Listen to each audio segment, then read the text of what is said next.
legally through an open border policy, which is insane. We talk about common sense. That's not common sense. And they came in from the Congo, all over Africa, all over Asia, all over South America, parts of Europe. They flowed in and just walked right into our country. We had no idea who they were.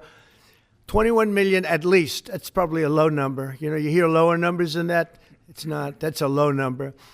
But many are really serious criminals and terrorists and people from jails. They emptied out jails. You know, Venezuela, their crime is down 72% because they took all the criminals off the streets and the gangs and they dumped them into our country.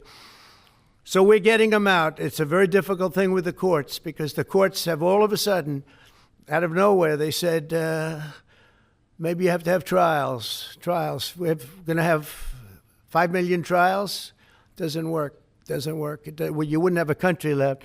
But hopefully the Supreme Court will save it.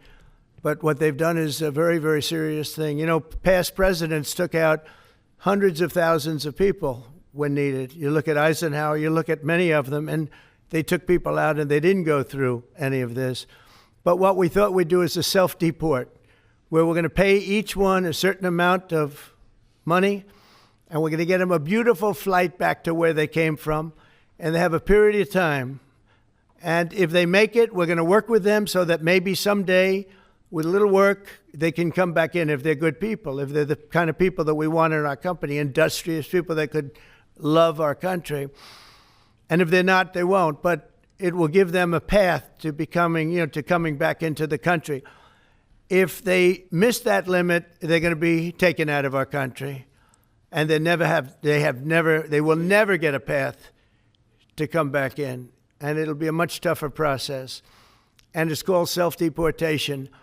And by doing that, you're talking about so many millions of people. By doing that, by the way, we've taken out thousands of terrorists, drug lords. What we've done is amazing, and I'm sure Tom Homan and Kristi Noem have done an incredible job. They really have done an incredible job, but it's a hard job. So we're going to have a self-deportation where they deport themselves out of our country, and we'll work with them, and we're going to try, and if we think they're good, if they have, the people we want in our country, they're going to come back into our country. We'll give them a little easier route. But if they don't work, and if we take them out after the date, then they're never coming back. And that's the least of the problems.